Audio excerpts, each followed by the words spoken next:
we go.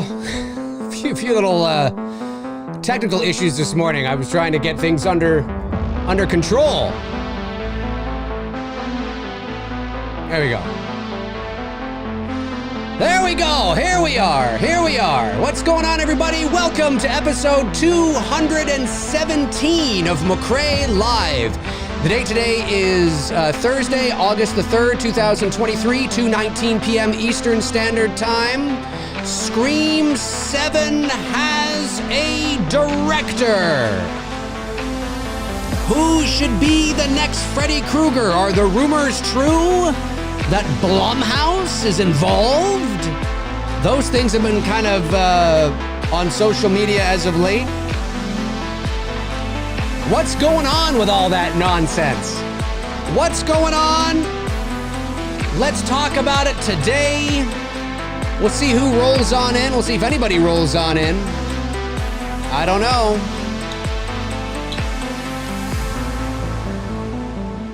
We'll find out.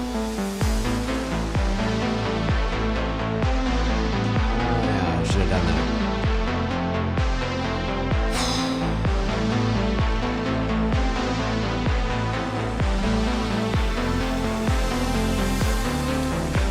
that. Scream 7.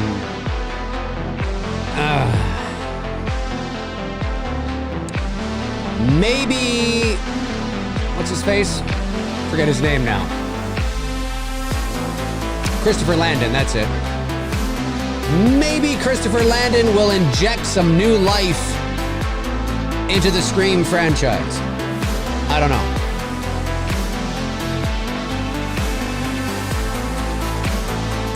Freddy Krueger. Who's it gonna be, folks? Who do you want it to be? I made a couple of social media posts just now, or one earlier and one just now, which is relevant to the topic of today's show. So let's dive right into it. Let's jump right into it. So, so this is episode 217, Scream 7. So Scream has, there is a, Radio Silence is not doing Scream 7. They are off doing their own thing, doing something new. And of course, the news broke yesterday that Christopher Landon of Happy Death Day directing fame and Freaky will be helming Scream 7. So here's my thoughts on it. Look, I'm trying, how do I say this without sounding like a complete asshole? I don't fucking care about Scream 7. No, okay. What I mean is that I just, it's like, how far can we go? How far can we go? Listen, I love the first Scream. I really like that first movie. I was 17 when it came out. And it's a classic. It's a modern day classic. It's, and I like the whole idea of it, the whodunit, all that kind of stuff. But I feel like the Scream franchise and like a lot of, sequels in the slasher sub genre are basically just diminishing returns, at this point. And I don't really feel the thing with the script. Look, so, I thought Scream 5 was fine. It was a nice thing that they did because they needed to do that. They needed to play it a bit safe because they needed to instill trust in the Scream audience because Wes Craven is not there, right? It's exactly what J.J. Abrams did with The Force Awakens. Now we can talk about the direction of the prequel or the sequel trilogy and all that. That's irrelevant. I'm talking about The Force Awakens. The Force Awakens felt familiar. Maybe it was a little too safe for some of you, but it definitely was the right thing to do when the Star Wars fan base was so divided, right? Because of the prequels. Oh, sure, they're loved now. Not really. If you grew up with the prequels and you were like 8 when you saw them, then yeah, they're probably, that's Star Wars to you. But for all of us who grew up with the original trilogy, very few of us like the prequels. And it was a fractured fan base. The George Lucas ruined my childhood. That's where it comes from. Like, it's way over the top and hyperbolic and absolute nonsense. George Lucas didn't ruin anything, but that's where that comes from, right? So they needed to play it safe to get everybody back on board, to show you that, you know what, we're going to deliver something, a little familiar, a little safe, whatever, right? And The Force Awakens became the third highest grossing movie in motion picture history. And the from Star Wars fans did not happen until The Last Jedi. And there's reasons for that. Not that everybody liked The Force Awakens, but you know what I'm saying. The same thing happened with the Ghostbuster film, right?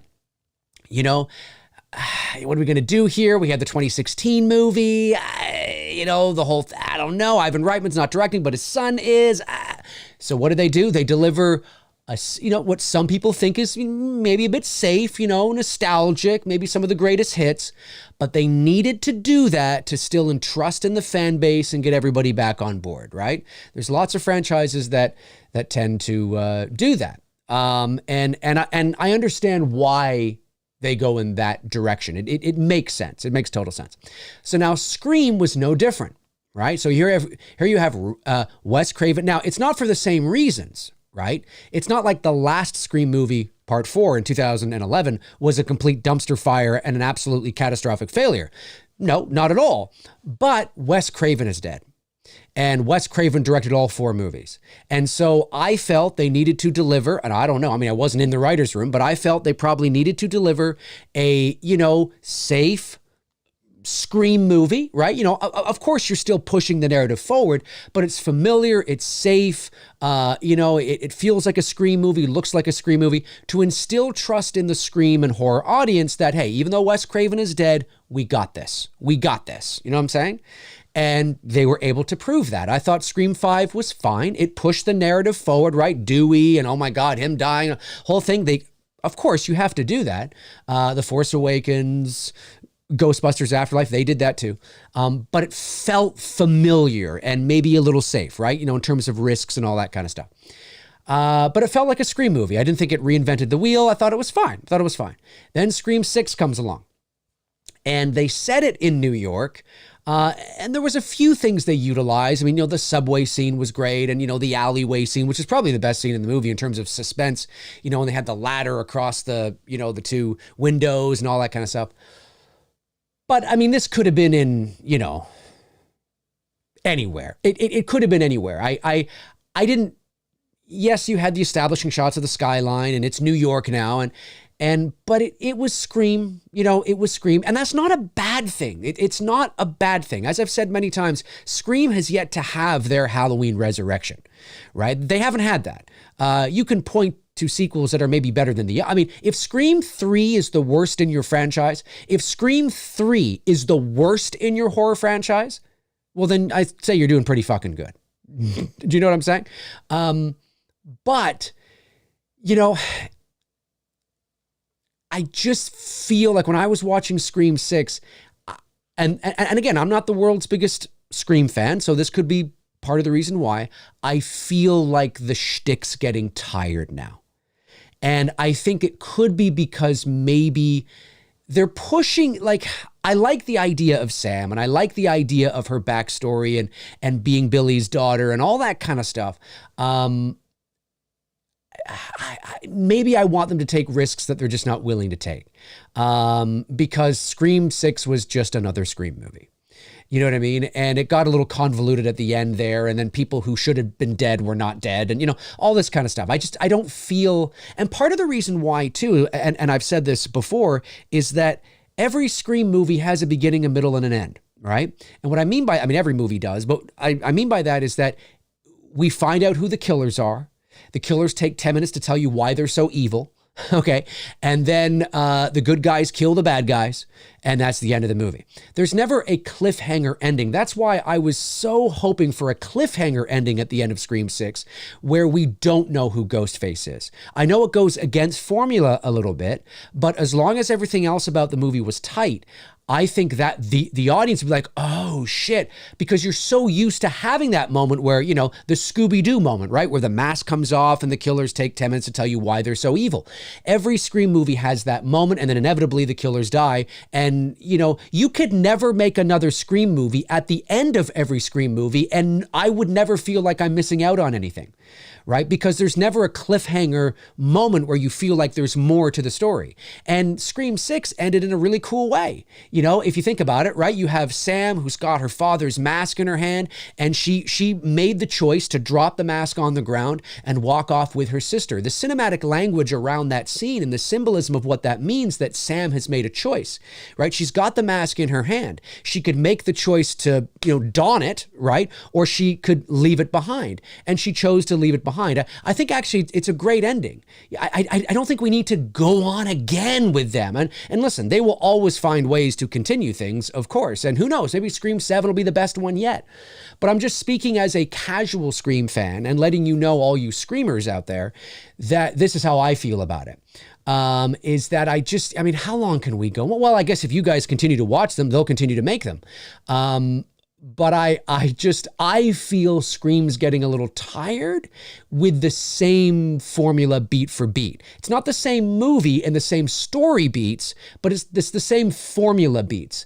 And I think now, 6 movies in, I understand that, you know, it's a risk, but not finding out who the killer is, you know, and leaving Sam and Tara, you know, on the cusp, they're injured and they're bloody, and Ghostface is standing there looking down at them, you know, and he raises up his knife or something that cuts to black, and it's like, we've never had that. Oh, who is that?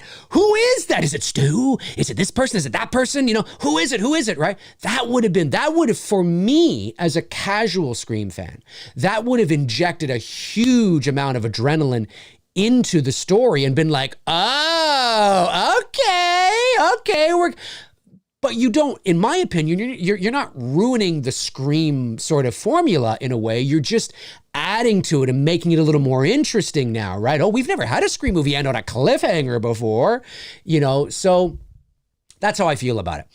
So I'm really hoping that, what's his name again? Christopher Landon, I think his name is. Yeah, I actually quite enjoyed Happy Death Day. I thought it was great. And I really enjoyed Happy Death Day too, actually. It's too bad it wasn't a success at the box office, or at least in the ways that they wanted it to be, because I think it would have been a really cool, you know, series.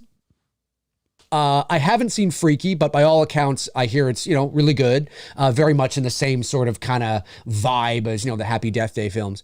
And, but I was speaking to somebody today who said their only concern is that, you know, although Happy Death Day 2, and Freaky are, you know, horror films, you know, for all intents and purposes, they're even more horror light than Scream is. I mean, Scream 6 had a lot of blood and they didn't shy away from that.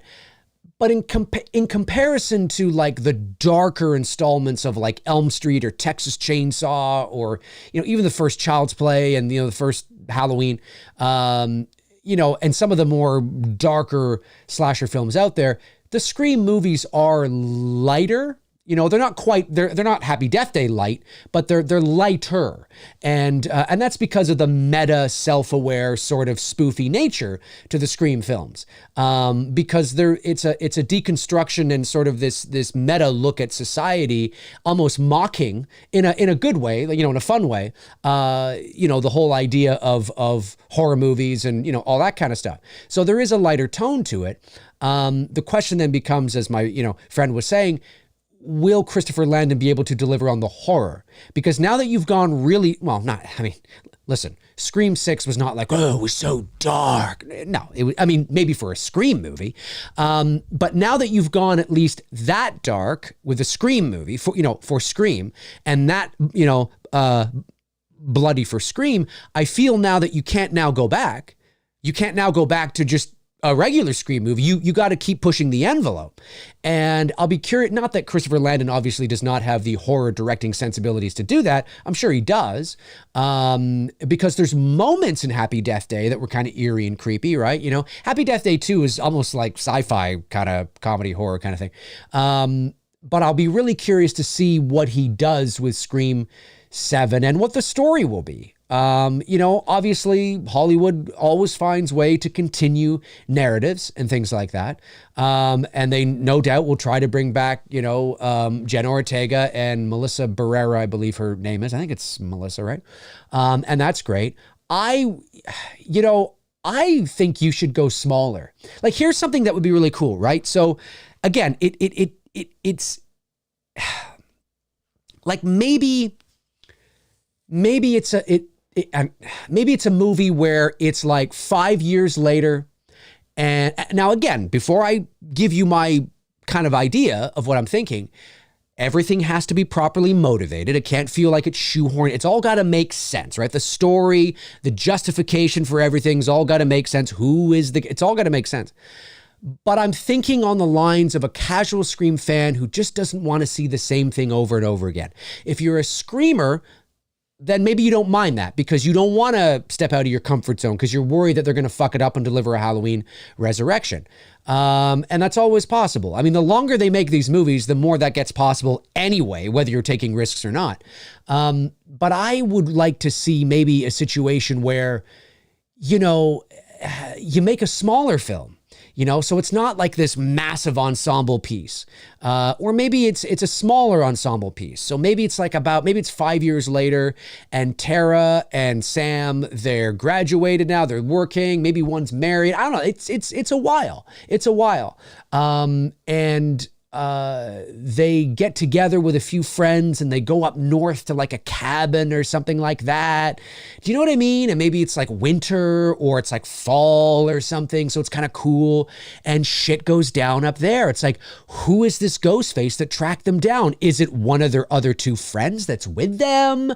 What's going on? But it's a very smaller sort of atmospheric kind of thing, and it's just like, it's eerie. It's not this, you take them out of the big city lights of New York. You don't put them back in the smaller town lights of Woodsboro, or a small town like it. You put them in the isolation of a place we've never been before. But still, the mood and the atmosphere and the location will sell itself, right? I mean, when you're shooting low budget horror, location. And if it's done correct and if it's done right, it might be really interesting. Now, I know it goes against the grain of a traditional setting for a Scream movie, but that doesn't mean that you can't find ingenious ways to poke fun and make a meta film around that location and that idea as well. And again, everything's properly motivated. The decisions the characters make, the reason they're going up there, the reason the killer, whoever the killer is, the reasoning, all that kind of stuff. I just feel that that's where I am right now, and wanting to see something a bit different to inject some life. Because if they're just going to write another Scream movie that, is going to be, now it's going to be, I don't care. I think we've just kind of exhausted this now, which is why I'm totally content with leaving it at Scream 6. I know it's not another trilogy and you kind of want to round it off, the optics and the psychological kind of idea of that. No, we need 3 movies. Listen, I think you've got 3 and 3. You've got 6, right? You've got the first 3. I know it's the first 4, but you got 6. And I just think her looking at that mask and thinking to herself, again, she doesn't say anything. She doesn't have to say anything, but making that conscious choice by dropping that mask on the ground and going with her sister is the end. That tells you the choice she made. Sam and Tara can now go on and live a happy life for the rest of their lives. Do you know that? Because that moment right there is the moment of choice. That is the choice.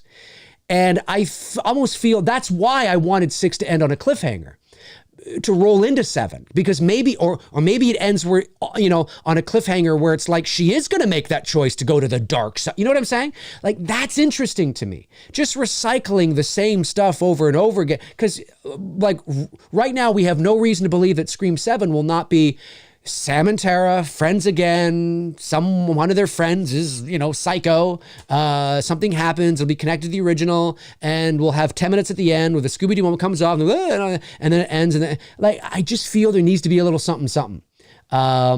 So that's where I am at it. But I like the idea of Christopher Landon as the director because I did quite enjoy Happy Death Day 1 and Happy Death Day 2. I think the whimsy of it, the whimsical sort of self-aware, like even those movies, although they're not meta, they're self-aware a little bit. So I think Landon is a good choice. I'll just be curious to see what direction he takes it because you are hiring him for a reason. Right? So you want him to bring his own sensibilities to it as well. Right? So I'll be very curious to see. Very curious to see how it's all going to go down. So the next thing I want to talk about here before we jump over to the Q&A is, of course, Freddy Krueger. And somebody sent me a couple of DMs. Was it yesterday or the day before? I can't remember now. From this Twitter account that said that they have it in good faith from their sources, I guess. I'm paraphrasing the tweet, that a new Nightmare on Elm Street requel is in development with Blumhouse involved, and a few of the ideas are potentially a CGI Freddy. Or bring back Robert Englund as the voice of Freddy, but maybe hire another actor. There's movement, there's stuff happening. There's stuff happening.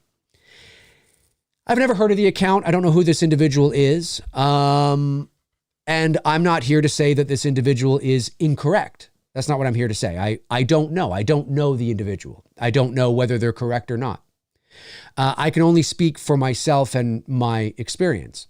I do know that there was somebody. Oh God, where did I see it now? I was looking it up online. Somebody had mentioned something with pointing to an article about how that information is not true, and that there has been no movement on development of Freddy film. So again, I mean, they can.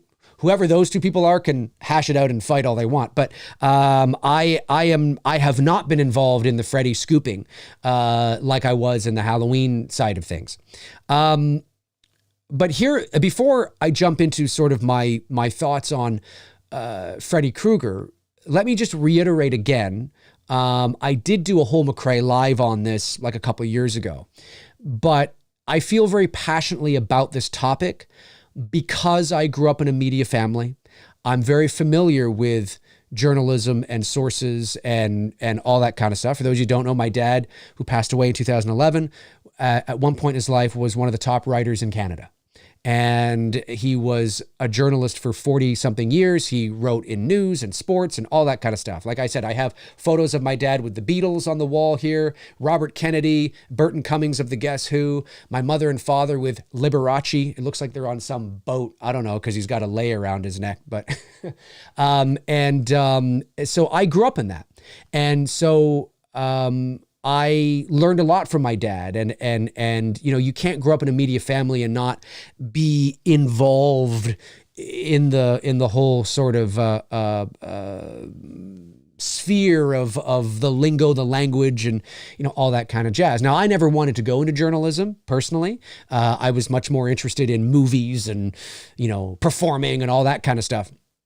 But certainly that's why I have an interest in this kind of thing, or why I sometimes have a lot to say when, somebody professes to know things. And that's not to say that they don't know, right? It's not to say that. I just, call it gatekeeping if you want, but I certainly don't mean it to come across that way. It's just something that I think is very important because of the lack of nuance that now exists everywhere in the world. That people just take everything at face value, and you can write anything you want on the internet and all of a sudden it's deemed fact. This was the post I made on my social media just about 30 minutes ago. I said, and then I'll read this and then I'll extend my thoughts, and then I'll give you my thoughts on Freddy. So I said, there are far too many scoopers that are more interested in being right, than being first. Let me try that again. There are far too many scoopers. I had my mic in the way. There are far too many scoopers that are more interested in being first than being right. All it takes is being right once, and the internet, unfortunately, deems you credible. actual juicy information worth sharing publicly from a reputable source is far and few between. Not everything a reputable source shares should be shared publicly. Reputable sources will only share juicy information when they're certain. This shouldn't be about gossipy general information that may or may not be right. In my experience, 90% is not yet share-worthy.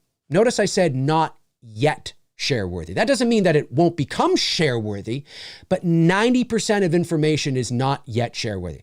When we were doing the lead up to Halloween Kills, Halloween 18, Halloween Ends, you know, as you guys know, there were many times that well, not many times, but there were a few times where I would share information that I would receive.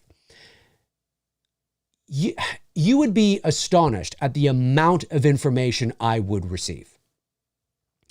And the amount of information I could have shared with you that I chose not to. Because in my experience, what I learned growing up with my father is that most of this stuff is just, it's interesting, you know, but it's anecdotal. And it's interesting. Oh, but it's neither here nor there. I mean, it could be, it might not be. I have no idea. And unfortunately with the internet, all it takes is just to be right once. And you can use that as evidence. Well, he was right once. I mean, you know, it could be. And unfortunately, you know, I understand that journalism is not what it used to be. The internet has really sort of destroyed the credibility of a lot of journalism. There's a lot of bloggers and vloggers and tweeters that think they're journalists when they're not at all. But again, I'm coming from a different era. I'm coming from a different sort of, you know, very different, right? My dad was, you know, a journalist through the 60s, right? The 70s, the 80s. So I come from a very different sort of mind frame of when I think about sources and cross-referencing and all that kind of stuff. Like I have a couple of reputable sources who are in the know, who would absolutely know the information I shared about Halloween, that would tell me things that I would not share because I don't deem it share-worthy yet. Because I want to share things that, you know, I am certain of, right? Not for clout, not to brag, but for reputation. You know, I don't want to throw everything in the kitchen sink and hoping I'm right once and then just use that one time that I was right to somehow say, well, you know, I was right that one time. I would rather not share anything and not just be in there. So I just think it's important that people take general scooping with a grain of salt and not quote tweet the shit out of this as fact. It happens far too often. It's not, and if they can't verify something soon, it's just, again, I go back to the first sentence of my post. There are far too many scoopers, far too many people that I believe are far too interested in being first than being right. You know, and it doesn't, again, that doesn't mean that these individuals are not right about what's happening. But I just, it's a game. And it can be a very sort of tricky game to play when you're scooping all the time. Now, again, I'm not a scooper. Okay. I'm not a journalist. I'm not a scooper. So I'm not in that game. And I understand that if you build your whole identity around scooping and your Twitter account is all about scooping, well, then you have an allegiance to your followers to be scooping all the time. And that's part of the problem. And the point I'm trying to make is that 90% of the information is not share-worthy. Right? So it's general information. It could be right. It may not be right. I kind of heard this, but they don't. And in today's climate, in today's world, there's far too many people out there that take that at face value. There's no nuance. They read too much into it, right? Because they know you were right once, you know, so they read into it, they go, oh, they start to, guys, look what's happening. It's like, no, that's not, you know what I'm saying? So I just wish more people would be more careful with either how they phrase the information they share or what information they share altogether. It's very, very important. The prime example that I used is that I had a lot of information leading up to the release of the Halloween Ends trailer, a lot of information that I could have shared with you. I knew when the trailer was likely going to drop, like, I can tell you this now because it's all over, probably about 4 to 6 weeks before you guys all knew. But it was 90% sure, right? They're like, well, they think it's going to be in this. It's like, you know what I mean? And it did end up being the date that I knew 4 weeks earlier, or a month earlier. Yeah, it was about a month and a half earlier. I could have said that to you, right? I could have been like, guys, it's coming. This is what's going to come. And I would have ended up being right. But I was only 90% sure because my source, who's incredibly reputable, who's in a position who would know this information, was even like, let's kind of, because that might, because of this, and this, that they may do this. And I'm like, yeah, no, you're right. You're right. So I didn't share anything. And then it was only a week before. That's how long I waited. A week before, when I was coy and cheeky, not coy, but cheeky. And I posted the photo of Naomi Watts's character in The Ring on the phone, right? And I said, what do The Ring and the Halloween Ends trailer have in common? Well, if you remember the scene, right? 7 days. And that's what it was. I knew it was in set because I had waited that long to make sure. And again, I'm not saying this because, again, the internet lacks nuance. I'm not saying this for clout, to gloat, or to be braggadocious. I'm saying this to make a point that I think it's very important we don't arbitrarily share stuff if there's things that could, do you know what I mean? It's just how I am. It's just, I come from the old school kind of thing.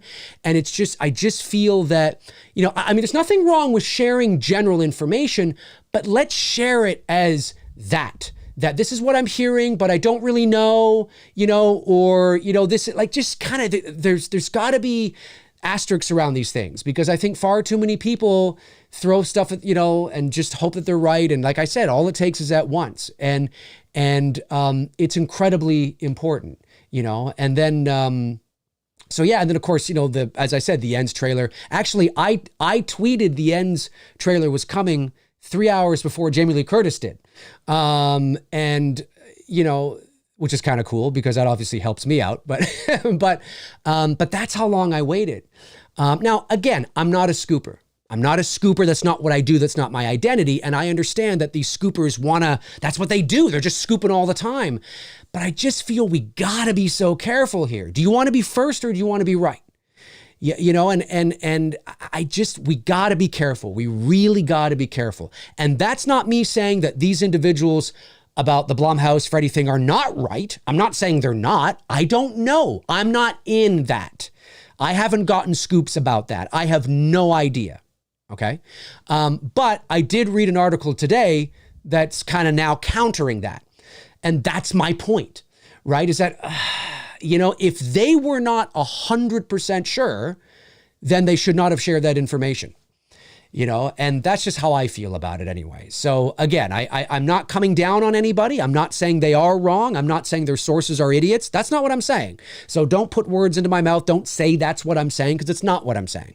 I'm just speaking in a general sense, ironically, in a general sense about how I feel about the whole scooping sources thing. And it's, again, if I sound like a gatekeeper, it's because the background for which I come from and how seriously I take it, and what I learned, like my dad used to say, he says, like 90% of the information I get I'm not going to write that. I'm not going to suddenly explode and oh, I got to write that, because there's still more legwork that has to be done. There's still more groundwork that has to be done. I got to cross-reference things. I got to make sure I got to, if you really want to be a journalist, it's a job.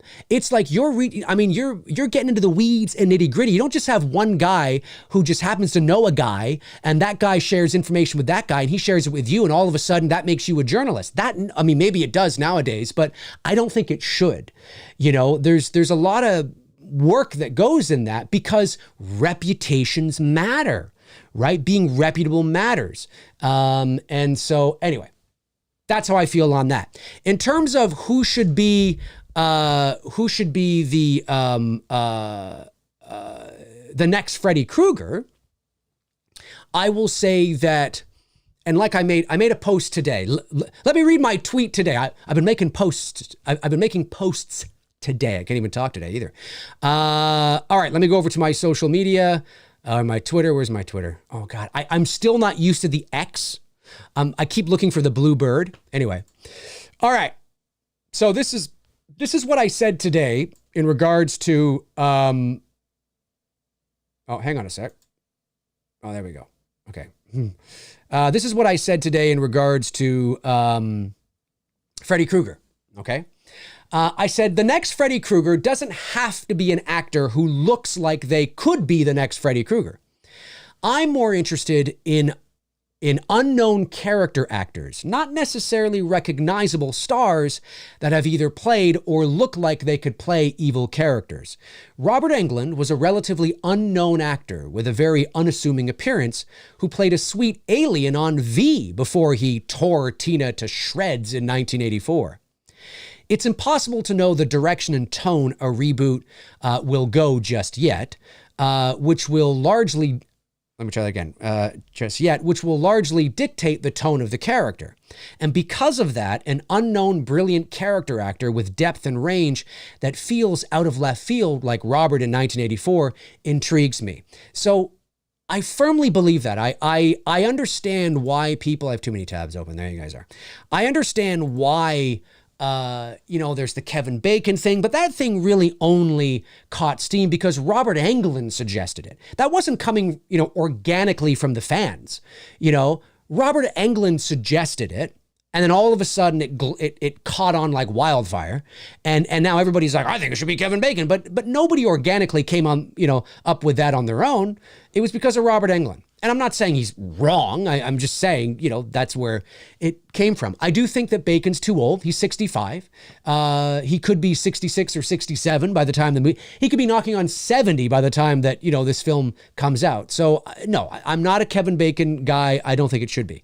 I think it should be an unknown actor. Now, again, what do I mean by unknown actor? I don't mean amateur actor. Okay. I don't mean somebody with no experience. There are a lot of unknown actors who have been working for decades. And the SAG-AFTRA strike is the perfect example of my point. Many people think that SAG is striking and they're like, well, what do these A-list Hollywood stars need more money for? Only 1% of SAG-AFTRA is making a living as an actor. Right? There are 160,000 members of SAG-AFTRA. 98% of them, you have no idea who they are. Just Google SAG-AFTRA strike and look at the picket lines. Do you recognize any of them? No, they look like your mom, your dad, and your next door neighbor having a barbecue, right? SAG actors are not all stars. It's only 1 to 2% that are not just making a living, but are making the millions of dollars, right? That's only like a 1%.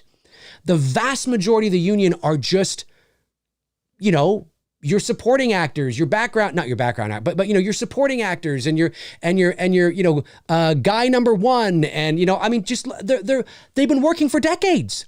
A lot of these SAG actors have been working for decades. They're not amateurs. They're professionals. They're in the union 100%. They've been in shows, been in movies. Absolutely. You might recognize one. Go, oh yeah, I kind of see.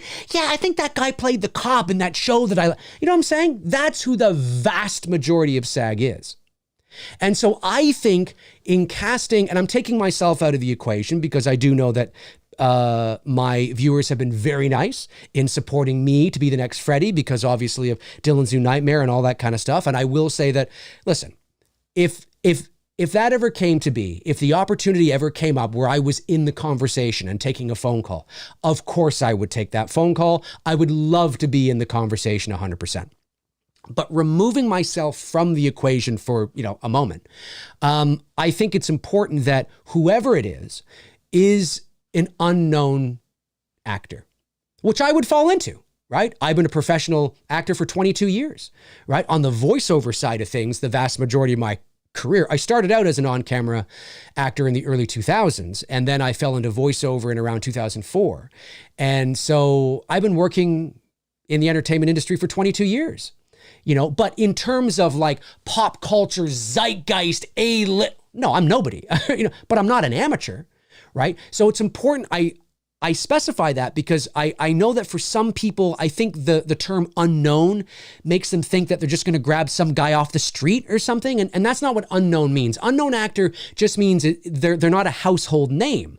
They're not, in the pop culture zeitgeist. They're not an A-list star. And neither was Robert Englund, as I mentioned in my tweet, in 1984. Yes, he had been doing bit parts and, as he says, the best friend, the sidekick, all that kind of stuff. And he had landed that part on V. Absolutely, he did.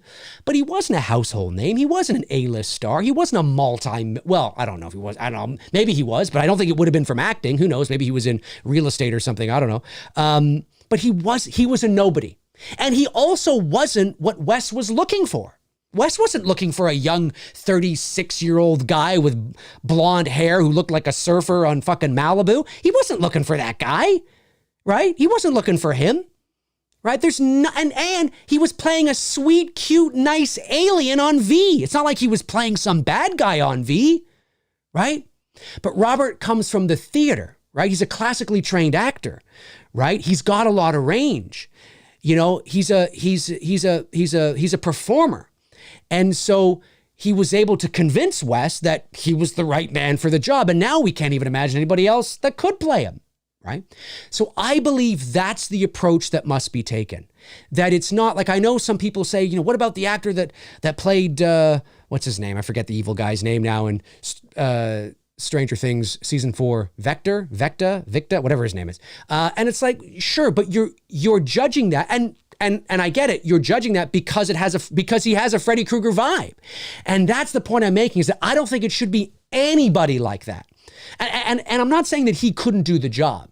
I'm not saying that. I just think we need to go against the grain of what I think is the traditional instinct to do, is to hire an actor that is no doubt going to make some people go, what? Look at Heath Ledger in The Joker. Remember when Heath Ledger was hired? Heath Ledger, the guy from that fucking Brokeback Mountain. Yeah, and all those guys aren't laughing anymore. They're not laughing anymore. Nope. That's what I'm talking about. They didn't go and hire a guy that kind of looked like he could be the Joker. Ooh, not at all. They hired this fucking heartthrob guy. You know what I'm saying? Like this young, handsome, sexy heartthrob guy that's been in some romantic comedies and played a gay guy who had a homosexual relationship with Jake Gyllenhaal's, character in Brokeback Mountain, and he's your new Joker. I mean, Jesus Christ. That was 2007. If that news had come out today, oh, woke, dog shit woke. And many consider him the greatest Joker of all time. So that's what I'm talking about, is that I think, I'm going off the rails here. That's what I'm talking about. I think it needs to be somebody that is an unknown actor, so we don't think of the actor when we're watching the performance, right? The star power does not overshadow the character. Okay. And it's got to be somebody that is a good character actor, right?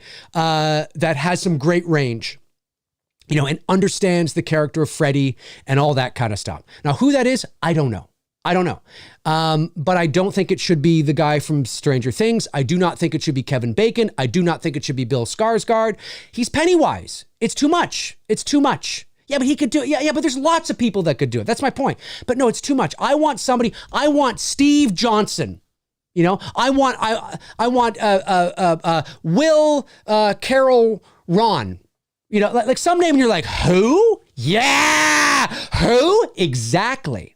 Now, I know that Heath Ledger was a known actor at the time, okay, before people jump down my throat on that. But the comparison I'm making is the contrast is what I'm trying to say, right? So again, it doesn't necessarily have to be somebody who you've never heard of. I'm not saying it has to be that, but it's got to be somebody who's relatively unknown, okay? And so there is no star power there. And he doesn't have to look like Robert Englund. He doesn't have to look like Robert Englund at all. Not at all. Because we also still don't know the direction that a requel or a reboot or a sequel would go in, right? We don't know what's happening. So if they want to continue on the likeness of Robert's Freddy, well, that may be a situation where you have to pay Robert royalties because the likeness of Freddy sort of kind of does look like Robert, right? Freddy's Robert kind of looks like Robert, at least the nose, or maybe they can stylize it a bit more to the point where they don't have to do that. But certainly there's a little bit of Robert there.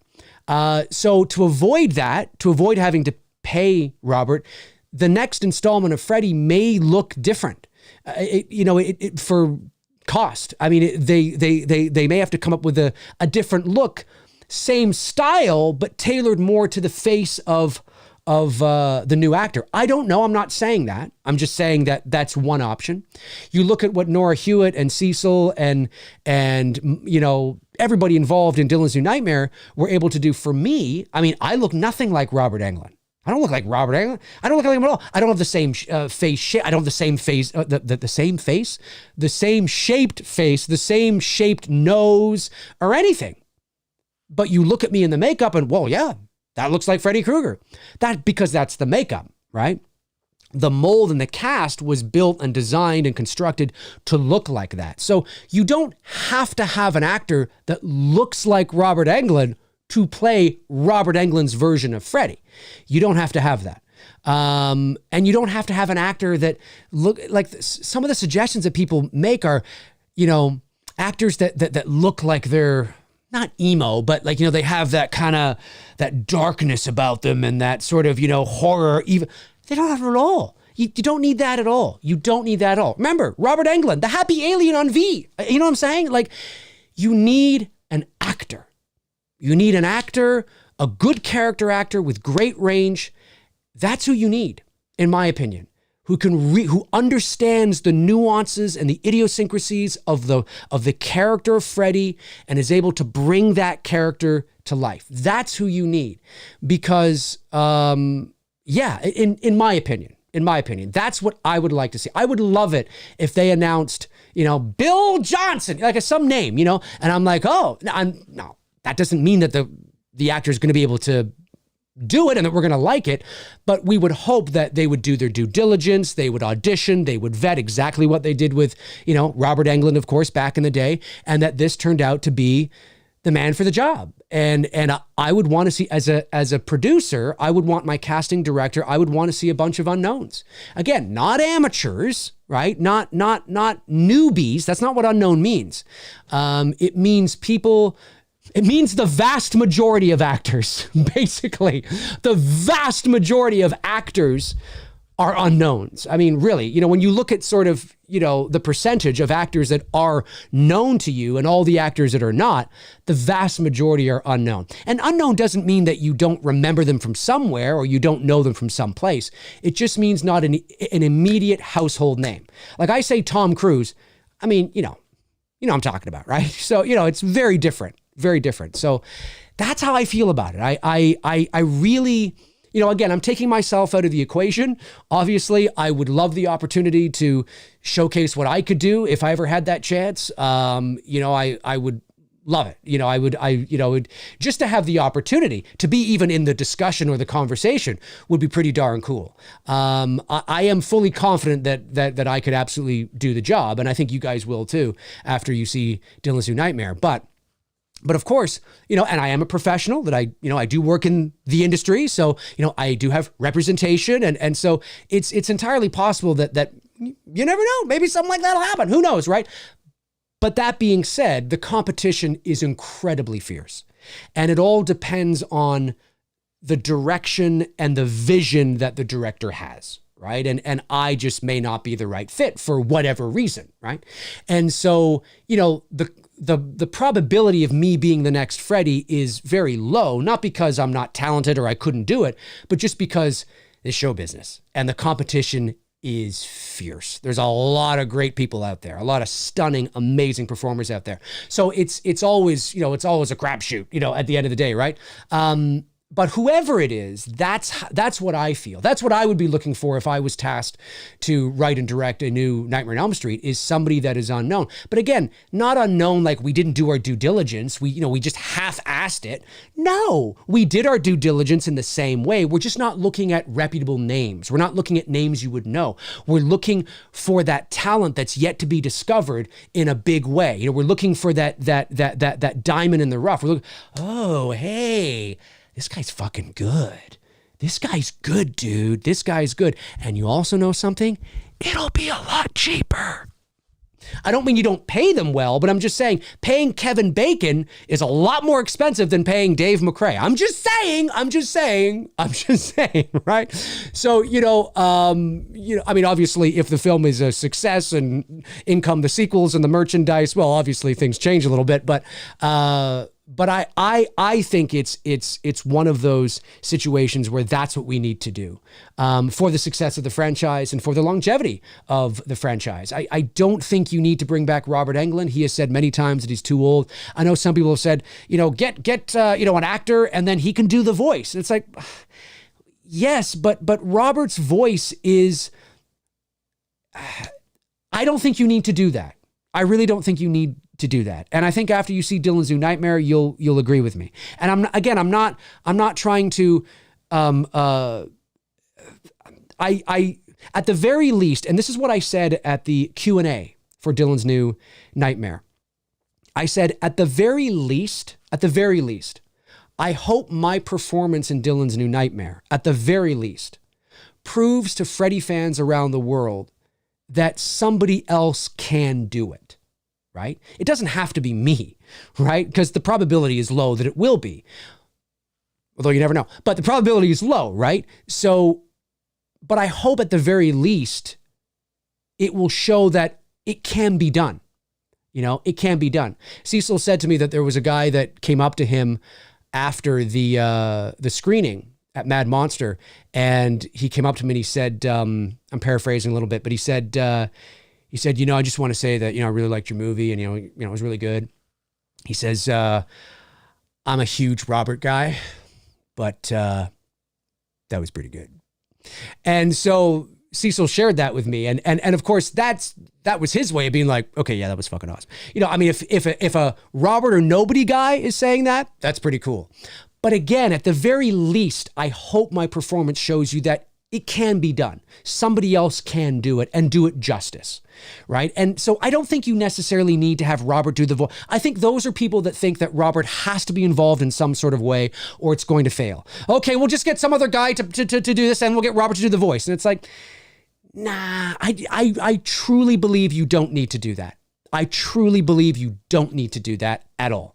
Now, that doesn't mean you can't have Robert in the movie. Maybe he's playing somebody else or, whatever. I don't know. I know that might go against grain a little bit because he was playing himself in Freddy's Dead. And I get all that. But he's old enough now that he could just be, a cameo in the background or something, or something. I don't know. You obviously want to tip your hat to the legend that is Robert Englund. He's the greatest. He's the best, right? You want to tip your hat to him in some way, but I don't think he needs to be involved in that way, in any way, shape, or form in terms of the character. I think he's too old. He knows he's too old. And I don't think he needs to do the voice either. I think that stems from people who are just very afraid and worried that without Robert involved with Freddy somewhere, the movie's going to be, as Donald Trump would say, a total disaster. But I disagree with that. So anyways, that's how I feel about it. Those are my thoughts on Scream 7. I forgot we talked about that today. Scream 7 and the director and the whole idea of what that, I'm looking forward to it. I think he's probably one of the better choices for the Scream universe. So I'm curious to see what he's going to do with it. I just hope that he takes some risks and injects some new life into it without insulting the fans, of course. And then, of course, those are my thoughts on scooping and all that kind of stuff. I'm not saying that whoever that was, because again, I didn't see the tweet. I was just shared it via a DM.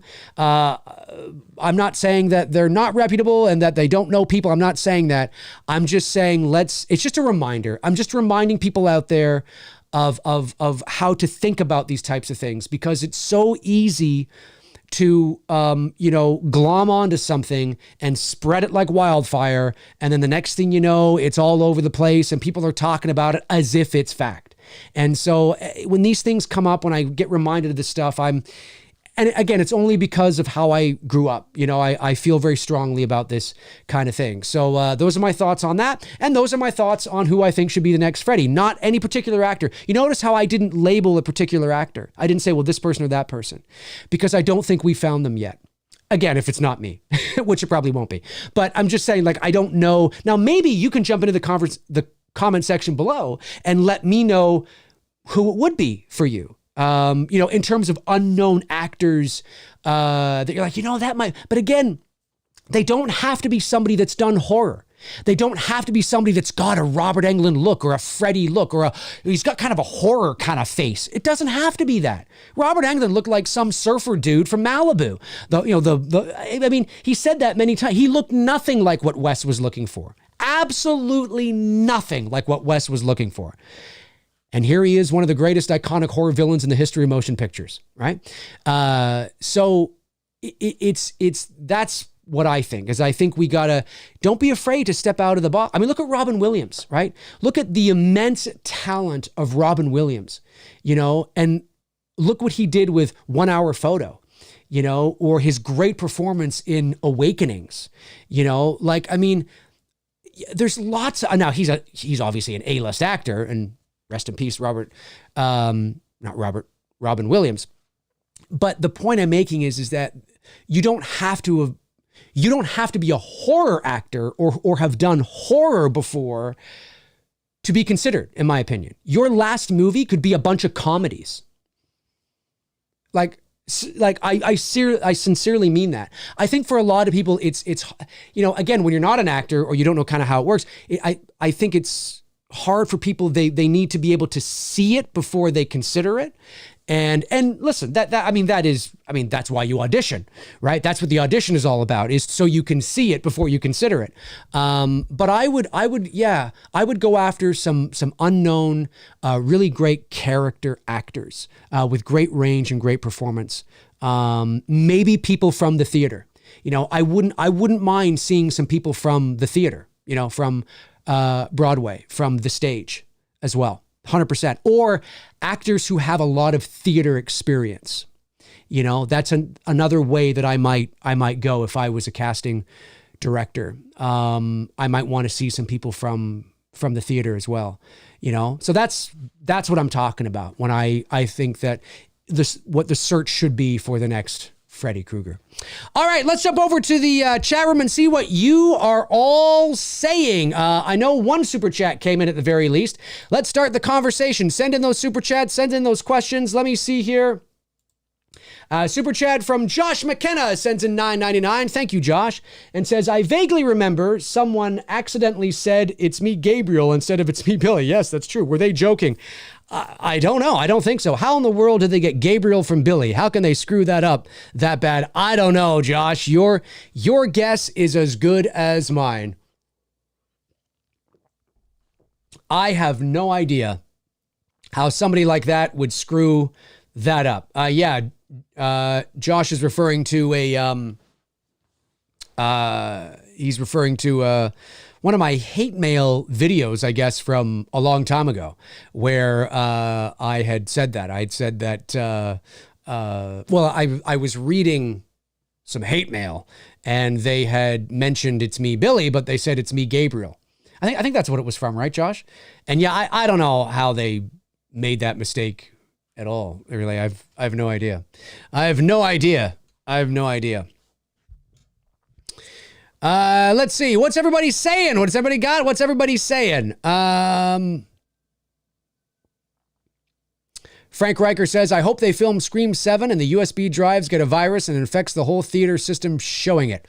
It could happen. It could very well happen. Bob Birkin says, the first dude shot as Freddy before Englund looked great. Cowboy almost. Yeah, he was a relatively, not like a, well, yeah, yes, I agree. And that, but that's my point, right? Was he older than Robert? I think he might've been. But yep, you are correct. You are correct. You are correct. Yeah, Viva La France says Tim Burton's choice of Michael Keaton as Batman was heavily criticized by fans in the media. Turned out to be a great pick. That's a great example. Another great example. Yeah.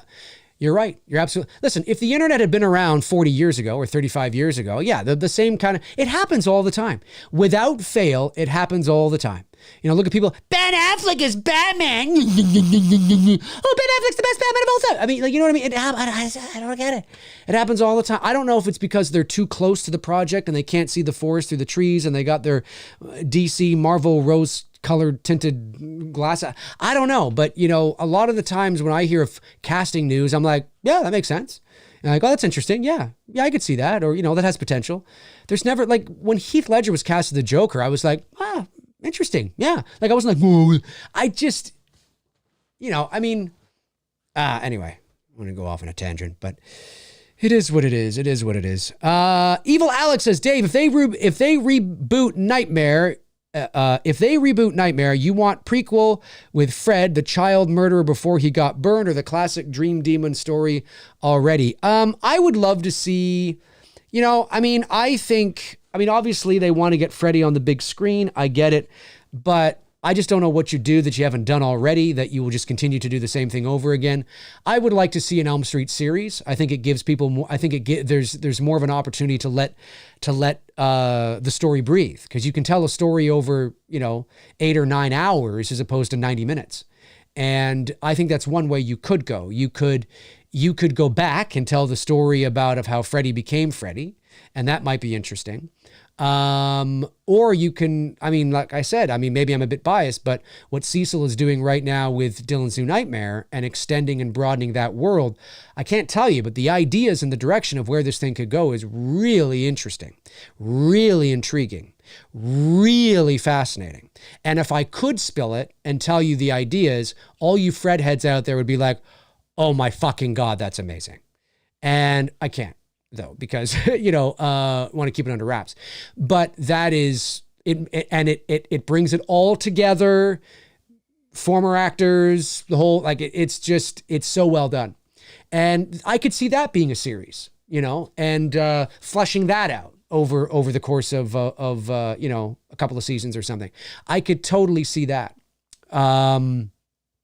So I just don't know what you do with, like, look, what you do is if Blumhouse is involved, okay, which, like I say, there's conflicting reports now that say that they aren't. But if Blumhouse is involved, hypothetically, in a Elm Street reboot, then they would likely, based on the pattern we've seen, they would likely do the Halloween treatment. They did it with Halloween. They're doing it with The Exorcist. So they would likely pretend that all the sequels didn't exist except for Elm Street 1. And that's what I think they would do. Or they may pick up after 3 because they know that 3 is a fan favorite, even though I think it's a little overrated, but they may do that. They may do that. So I could see that, you know. I don't know. A lot of these stories and characters are products of their products of their time, and they don't necessarily have the longevity that they used to have, you know, over 3 movies and, you know, things like that, or 4. It's just the longevity isn't there, which is why I think maybe a series is more interesting, because you have that time to flesh it out, you know, really flesh out the story and the characters, really making it interesting and dark and, you know, creepy and all that kind of stuff. So I'm really, unless, and again, I'm not against bringing Freddy back to the big screen, but man, you better have a plan.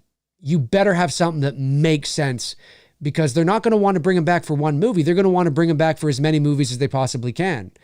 And it's like, does that work nowadays, though? Like, Friday the 13th, 2009 didn't do it. And that was, 14 years ago. Elm Street 2010 didn't do it, right? That was 13 years ago. The Halloween films barely got their 3 movies. I mean, look what happened, you know, with Halloween. Now, they made money, but I'm just mean in terms of story. Candyman, we haven't seen any move on a Candyman Part 2. You know, look at the Child's Play reboot, you know, with Mark Hamill. Haven't seen that. Look what they're doing with Friday the 13th now, right? Moving it to a series. It just affords filmmakers and creators more time to develop stories and to flesh things out. And I just wonder now if these classic modern, I'll say modern, even though they're, 40 years old now, but, not the old Universal monsters, these more classic, modern monsters, your Freddys, your Jasons, your Michaels. I just don't know if the big screen is for them now. Maybe it will be again at some point. Maybe it will be again. But right now, I can't help but feel that maybe the best place for them is streaming, because you can take your time and do something different. I don't mean different like avant-garde, like, just artsy fartsy. I just mean you can really flesh things out, and because, look, an entire first season could be Freddy's backstory. I'm not saying it has to be. I'm just saying, like, you could have 8 episodes, which is 8. Well, it doesn't, it depends if they're a half hour, an hour, but let's say they're an hour, right? So you could have 8 1-hour episodes. That's 8 hours of Freddy's backstory. And Freddy's backstory doesn't have to be ambiguous. It's not like Michael Myers, where Myers is built on the foundation of ambiguity. Michael's backstory, for the character of Michael Myers to work, his backstory must remain ambiguous. We must never know why he's doing what he's doing, in my opinion. That's why it works. Freddy and Jason are completely different. You can take 8 hours and flesh out Freddy's backstory, and it will probably make it more richer. It's not going to take anything away necessarily. It could, depending on what you do with it, but that actually might be it. And then at the end of episode 8, or maybe it's not 8 episodes, maybe it's 6 episodes, maybe it's 5 episodes, I don't know. But even still, 5, 6, 7, 8 hours. That's, even if it's 5 episodes, 5 hours, 6 episodes, that's a lot of time. That's like 2 or 3 movies right there. Even more than that, really, because usually slasher, well, they're getting longer and longer, but the old 80s movies are like 90 minutes. So I just think that that's interesting to me. And maybe at the end of the first season, at the end of like episode 6, let's say, that's when he gets burned and, the parents and all that. And then that teases season 2. That's like, think of the amount, and we could see the parents, having to deal with Freddy and all this shit going on. And we could see the trial, but it's dark. It's a dark fucking show. And it's really great with great performances, great acting. It's creepy as fuck. Like, I think that is interesting to me. That's more interesting to me than doing a legacy sequel to Elm Street, personally, with Heather and Robert. That's not to say if they didn't do it, it wouldn't be great, but just at face value, which one do I want? I'm like, well, let's, and then you could have Robert in the show. You could have him as, I don't know, the judge at the trial or something. Do you know what I mean? Or you could have him as, just a resident of, Springwood or you could have him in there, if you are rebooting it completely. Oh, geez, I'm spitting. Did you see that spit? It's because when you talk a lot, you're not drinking your water. Spit's all over. That's kind of how I feel. All right, did I miss any super chats? I don't think I did. It was just the one that came in, correct? Yes. Okay, so far, just the one. All right, we'll go a few more minutes, and then I will skedaddle, folks. Ashton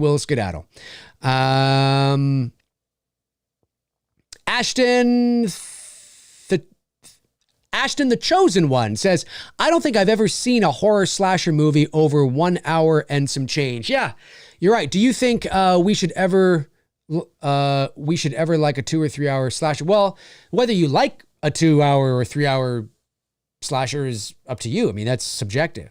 I do not subscribe to the notion that I know I'm going to get, that's what she said, but that longer is better, right? In terms of runtime. There's this, I believe I don't subscribe to that. I don't know if it's my age. Again, I'm not old, but I'm 44 and I'm old enough to remember when we didn't really care about that stuff. I don't know if it's a generational thing or not, but this whole idea that people will often wonder, well, what's the runtime? What does it matter? If it's good, it's good. If it's not, it's not. I think what ends up happening is that people, it's psychological. I think people feel that if the movie is longer, that allows them to live in the universe with their favorite characters for a longer period of time. But that doesn't mean that the movie is better. You know, I would much rather a 89-minute movie, sharp, to the point, well-paced, that's great, than a 2.5-hour, 3-hour movie, even with the characters that I love, that's not very good at all, right? So I think we really, and that doesn't mean that a 2.5-hour slasher can't be great, but there's this emphasis somehow that if it is longer, it will be better. And it's like, I don't subscribe to that at all. And again, I don't know if it's a generational thing or what, I don't know, but I don't feel that way. It doesn't mean that it can't be true, but it's not automatic. They don't necessarily go hand in hand. You know, so, but I do see that a lot. I can't even talk today. I do see that a lot, not a lot. I do see that a lot. People will often be obsessed with the runtimes of their favorite movies, you know, because again, I think even if they don't realize it consciously, I think they subconsciously feel that if the movie is longer, oh, it's 2.5 hours. Yeah, that somehow that excites them because they get to, and maybe that's what it's all about really for them. They just want to live in the world for 30 minutes longer than they need to. Maybe that's what it's about. But a longer movie doesn't mean that it's a better movie. And more often than not, you run the risk of it not being a better movie because the film has to be paced well, right? The longer a movie is, the more opportunity there is for the film to drag, you know, or to be disjointed in its pacing. You know, you don't ever watch the original Halloween and think that you wish you could spend more time in the, now it could also be because you got 9,000 sequels, but you know, the original Halloween is 90 minutes, you know, 91 minutes, I think. What's Elm Street? Elm Street 1984, the original Elm Street. The original Elm Street is 91 minutes. The original Elm Street is 91 minutes. Same thing. Let me go to the franchise. Nightmare on Elm Street 2. Nightmare on Elm Street 2 is 87 minutes. Elm Street 2 is 87 minutes. Elm Street 3, your favorite. It's got to be somebody's favorite out there. Elm Street 3, 96 minutes. There you go. And that's with credits, okay? I have no doubt that that's the TRT, the total runtime. So that's 96 minutes with credits. They're all with credits. Elm Street 4, 93 minutes, right? So yeah, they're all like 90 minutes. Elm Street 5, 90 minutes. Freddy's Dead, 89 minutes. New Nightmare, 112 minutes. So a little longer, probably because of the whole meta, you know, deeper. It's a deeper narrative, right? A deeper narrative, but still 112 minutes. That's with credits. So it's probably like 100 and maybe 8 minutes. Freddy versus Jason, I can see this being a little longer. No, 98 minutes. Yeah. And then the 2010 Elm Street is 95 minutes. So again, you know, so who cares if the new Elm Street, let's say they make a new film and it's 94 minutes long. Who cares? That's how long they've all been. You know what I mean? So, and most of the slasher films from that era are the same. Your Friday the 13th, your Halloweens, you know, for sure. So that's how I feel. Super chat from Steve Evans sends in $4.99. Thank you, Steve. Says, are you concerned that the co-writer of Halloween Kills co-wrote The New Exorcist with DGG? Pazuzu dies tonight. Yeah, I guess a little bit. I mean, I don't know enough about Scott Teems' other work to be able to, you know, make a decision on that. Obviously, I was not a fan of Halloween Kills. One of the reasons for that is obviously because of the writing. I think the writing is not very good. I think the dialogue is wonky, and I think the pacing and the structure, and, you know, I just wasn't a big fan of Kills. I think Halloween Ends is a better written movie than Halloween Kills, but Halloween Ends is not a very good Halloween movie. Halloween Ends is, you know, it's better paced. The structure's better. The writing's better. The dialogue's better. Halloween Kills just is, yeah, I wasn't a big fan. 18, I think, is still the strongest film in the trilogy. I don't know. You know, we'll see. We'll see. I I always try my best to remain cautiously optimistic with, movies that are coming out. Making movies is incredibly difficult. It's very hard, and they don't set out to make a bad movie, obviously. And what's bad and what isn't is subjective at the end of the day in terms of your taste of what works for you and what isn't. Obviously, there are certain things that are not subjective, but whether you like a movie or not, or whether it works for you or not, is completely subjective. But yeah, I mean, not maybe a little bit. I need to see more. I guess I need to see a little more at the end of the day. But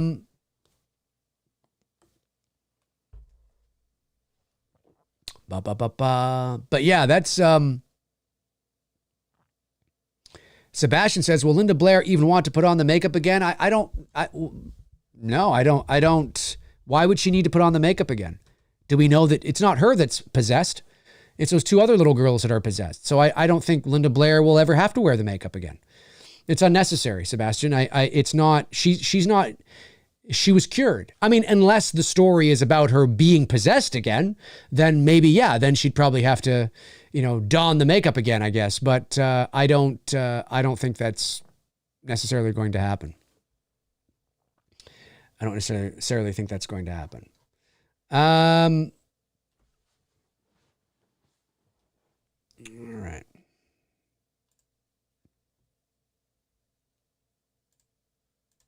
I got to close some of these tabs. Bear with me here. Too many tabs open. I have too many tabs that are open. I'm going to close these tabs. Holy cow. Too many tabs. There we go. That's good. I think that's good. I think that'll be fine. I'm going to close that down. Go over to do that. Get rid of that. Okay. All right. That's better. Oh, I can close that tab down too. Okay, good.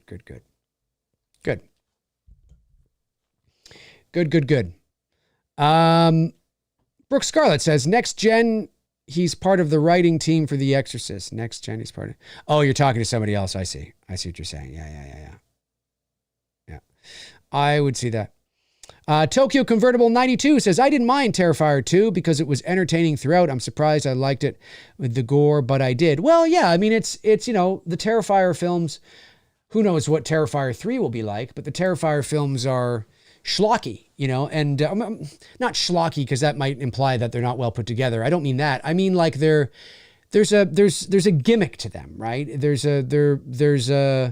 You're going for no other reason to see how grossed out it's going to be. There's a shtick. Like the story can be light on its feet, if it wants. As long as the Terrifier films deliver the goods on the gore, the story can be okay. Because the Terrifier films are all about, now that they've built that identity and they've built that reputation, that's why people are going. People are not going to see, any sort of kind of deep, cool thing about the story necessarily. So yeah, they're not my kind of films, again, I mean, the guys that made them are really good guys, and talented, and, but the Terrifier films are well made. They're well put together, but just in terms of a horror fan, I'm not really into the splatter kind of, I know that it's still a slasher, and there's this term called mega slasher. I get that. I think splatter, I think some people are afraid to call it a splatter film because somehow they feel it degrades it even, more or whatever. And I don't mean it in that way at all. I just mean that, in terms of the gratuitous gore, by definition, it's a splatter movie. If in terms of the subgenre that it is of horror, right? Splatter, slasher, I mean, it could be a semantics thing, but there are things that are measured in this regard. It's why I don't subscribe to the idea that Terminator's a slasher movie and it's just, I don't know. Again, I know I'm a party pooper when it comes to that. But this new wave of looking back at movies and writing think pieces and redefining their subgenres, I'm just not a fan of. It maybe I'm the old, again, I'm not old, but maybe I've hit my get off my lawn, peak now. But I just feel that I'm not one of those people that likes surfing Netflix and seeing the same movie in 38 categories. It's like, no, just because there was a funny line in this movie doesn't make it a fucking comedy.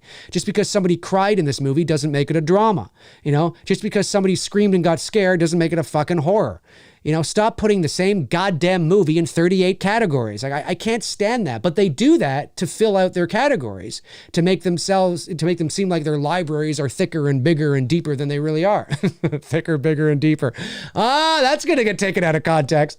But you know what I mean, though, right? You know what I mean? They're going to think that there's more. I hate that. I hate seeing the same movie in 5 different categories. Back in the video store days, I didn't go to the horror section and see a horror movie and also see it in 3 other, sections in the I didn't. I saw it in the section that defines the overall narrative. Do you know what I'm saying? Like, I wouldn't put like, for example, like, you'll see like Indiana Jones in the action adventure section, but you'll also see it in the family section, and you'll also see it in the video store. When I went to the family section, it was fucking purely G-rated family movies, Disney, that kind of stuff. If I want Indiana Jones, I had to go to the adventure section. I didn't see Indiana Jones. I'm sorry, but Molaram ripping hearts out of people's chests isn't exactly family friendly. So anyways, I hate that kind of thing. It doesn't mean there's not an argument to be made or that I can't see what people mean when they say, well, but this movie is basically, it's a like the first, like Jaws 2 is basically a slasher movie, dude. It's totally a slasher. It's like, no, it's not. But if you think about it, it's about kids going to, but that's not, no, that's not, no, because you got the shark who's like, he's stalking them. He's got the teeth, it's razors. You got the kids are together. They're on the boat. It's a slasher movie. It's like, no, but it's not. You know what I mean? It's because if it is, then that means we have to redefine all movies that carry the same sort of thing that could be, right? And I just feel that no. Dude, no. Now I know that I will get, no, Dave, it is because of this, and this. Yeah, but it's not. It's not. You know what I mean? I'm not, and again, I realize I'm a party pooper in that, and maybe I'm not fun. I realize that, but I can't help but feel that we live in a world now where there are these think pieces that are written by these, cinephiles or these fans of movies that think it's edgy and it's cool to classify a movie that was never classified in this genre to begin with. It's edgy to say that this is, if you think about it, it's total slasher, dude. It's actually a slasher sci-fi epic shark movie. And it's like, sit down, And again, I don't know, maybe it's because I'm old school, and I just don't feel the same way. It doesn't mean I don't see what they're saying, but it's just kind of like, because you got to do that with everything then, and it's just like, no, like, it's just how I feel. It's just how I feel. And like I said, I realize that I'm not fun. And I realize, oh, Dave, come on, you're not fun. You must be fun at parties. Maybe I'm not. Maybe I'm not fun at parties. I don't know. But I just feel that, no, it's again, I understand what they're saying. Like, I can intellectualize it. I get it. But it's like, I'm not one of these people that goes around redefining movies. Well, actually, technically, Halloween is technically a science fiction movie. Because if you think about it, I mean, you look at the whole, not Halloween 3, I'm talking about the original Halloween.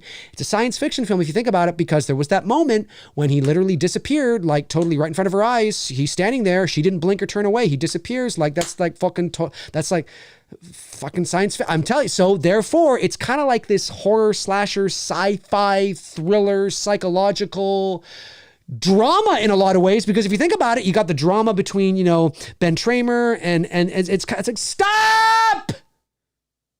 It's a horror movie. It's a slasher. And even by today's comparison, and that can happen too, to be fair, a lot of what was defined as a slasher back then isn't necessarily very slashery today. You know, Halloween, if it were to come out today, it would be a very slasher light because, you know, there's very little blood, no blood really at all, except for on, you know, Freddie Mercury, who's lying in the bushes. But there's very little of it. It's more of that theater of the mind, psychological. So if it came out today, if A24 released Halloween today, it would probably be seen as, you know, a psychological horror rather than a bona fide slasher. But back in 1978, that was a slasher. I mean, that's just what slasher movies were. And then, of course, they just got more violent and bloodier and bloodier and bloodier because, you know, people had to keep topping each other with the subsequent films that came out after that. But, yeah, I respect, and sincerely, I respect those who like to carry that torch and no, this movie is a such and such. And it's like, okay, that's fine. But I just can't help but feel that I disagree. I disagree and I just don't find it edgy to, not that they're saying that, I'm just saying that I'm not no, Jaws 2's a slasher, bro. It's a slasher. It's like, well, is it a science fiction film too then? Because, you know, I mean, how can a shark, like, how can there, you know, like, is it, you know, I don't know. Is it a drama? You know, because of the relationships? Is the first Jaws a drama? You could say that, actually. The first Jaws actually, you could say that. It's a horror drama. I could see that because there's a lot of drama in that film. But I wouldn't classify the first one as, basically we're talking about Jaws 2, because it's Jaws 2 is the one that I hear that gets talked about a lot, not the original Jaws. Jaws 2 is a slasher. I don't know. Not for me, it isn't. Not for me. But, all right, 4 more minutes to go, folks. 4 more minutes to go, and that's the end of the show. 4 more minutes to go, and that's the end of the show. And again, that's just me. That's just me, folks. I mean, you know, I say this with love. I say this with affection. If you're somebody that absolutely believes that the original Terminator is a science fiction slasher movie, have at it, enjoy it, love it. I mean, I say this with love and affection. I'm not actually angry about it. I'm just saying that I just find it funny how over the years I don't know if it's because there's nothing more to say about any of these movies. It hasn't already been said. So we look for new things to discuss and therefore redefining a horror movie within its own genre as actually a film that could live in 5 different genres. It just allows us to have new information. That could be part of it, even if maybe. But I'm old school. What can I say? I'm old school. All right. Miss Carter says, well, I kind of feel like Die Hard is a Christmas movie. Happens at Christmas, party, and Taxi Driver was playing Christmas music, I think. Anyway, kind of counts to my way of thinking. Well, it really becomes subjective. Yeah, the whole Die Hard thing is I do not believe it's a Christmas film. Neither does Bruce Willis.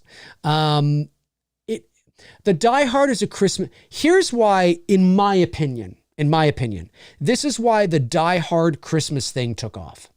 Okay. The reason why the Die Hard Christmas thing, that Die Hard is a Christmas movie took off, is because it's so blatantly not a Christmas movie. So what do I mean by that? Okay, well, this is subjective, obviously, because it would depend on nature versus nurture. If you're younger and you grew up with your dad always showing you Die Hard at Christmas time, then it's a Christmas movie to you. You have an association, a nostalgic association with the movie Die Hard and Christmas. So it's a Christmas movie to you. And there's Christmas things in it, of course, absolutely, right? It becomes a very sort of semantic kind of subjective debate.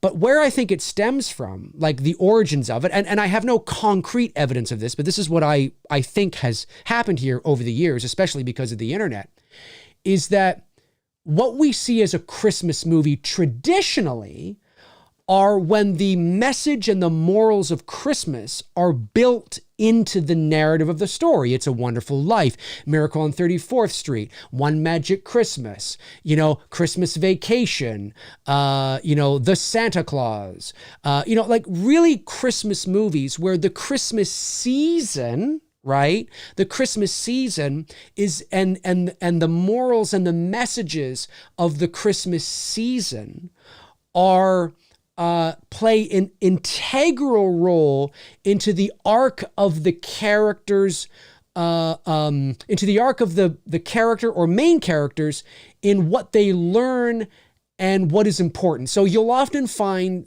a theme in Christmas-centered movies in one way or another, that a character starts in one place, not too crazy on the Christmas season. Maybe they're Home Alone, you know, all this kind of stuff, right? Maybe they're a little selfish. And by the end of the movie, it is the Christmas season, whether it's, you know, through teachings being passed down, like that old man in Home Alone, like Gideon the angel in One Magic Christmas. There's a theme that often runs in holiday Christmas movies. And without it being Christmas, the character wouldn't necessarily end up in the same place, right? The character wouldn't necessarily end up in the same place in terms of their arc. Okay. That's traditional Christmas movies, right? Home Alone, Home Alone 2, One Magic Christmas, The Santa Claus, Christmas Vacation, Elf, Miracle on 34th Street, It's a Wonderful Christmas. Like, you look at the pattern. Ernest Saves Christmas. You look at the pattern of these traditional Christmas movies, and they all have similar patterns in terms of the trajectory of their character or characters. And it's the season that really helps them learn to love and appreciate and to give back, to be selfless instead of selfish. Die Hard is a movie that takes place at Christmas time, but the season in and of itself really bears no bearing on where John McClane or Holly end up. John McClane and Holly would have ended up together and making out in the back of that car, whether it was Christmas or not.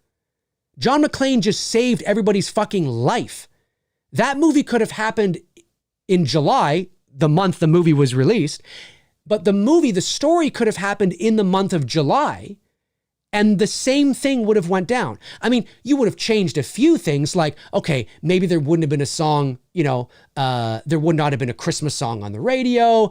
The Christmassy things in the movie you would change. It would not have been a Christmas party. It would have been just, a function or, a work party. Or of course, there's certain things you would change if it's not Christmas time. But where John McClane begins and where he ends and why he has that arc has nothing to do with Christmas and everything to do with realizing that his ex-wife, who he's still in love with, is now in jeopardy, and so is everybody else in the building.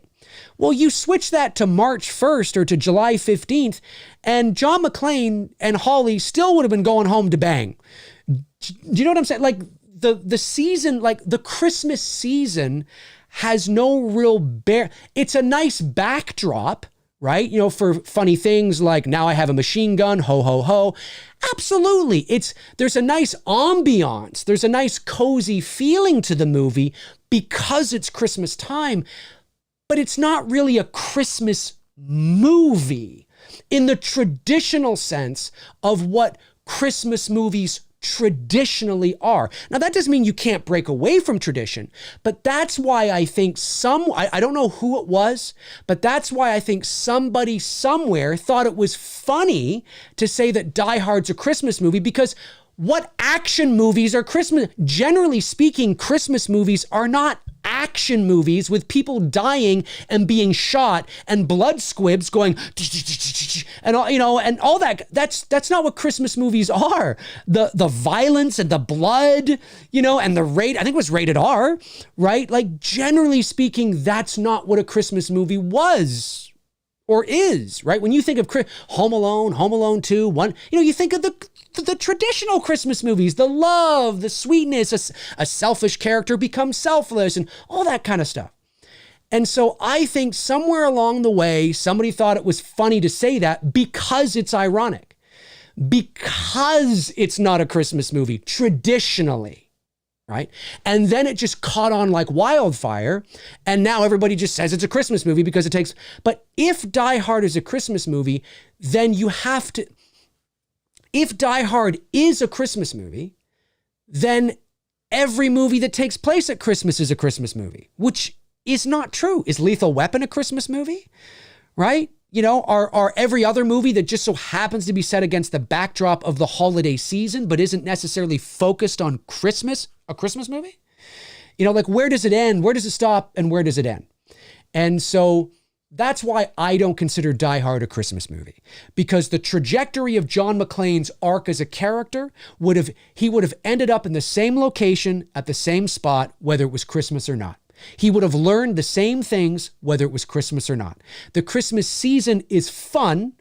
You know, it's a fun backdrop. You got, you know, ho, ho, ho, now I have a machine gun, the Christmas party, you know, the name Holly, of course, her name is Holly, whether that was on purpose or not with the season, who knows? I get all that, but take all that away and what, all of a sudden he's not going to save his wife's life because it's not Christmas? He's not going to save anybody's life because it's not Christmas?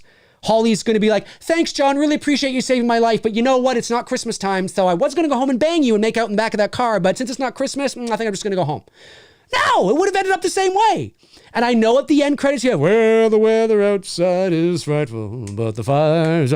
I get that. It's a movie. It's an action movie set against the backdrop of Christmas. But I don't consider it a Christmas movie. That's how I feel about it anyway. That's how I feel about it. All right. But hey, if it is to you for all the reasons you think it is to you. And I salute that.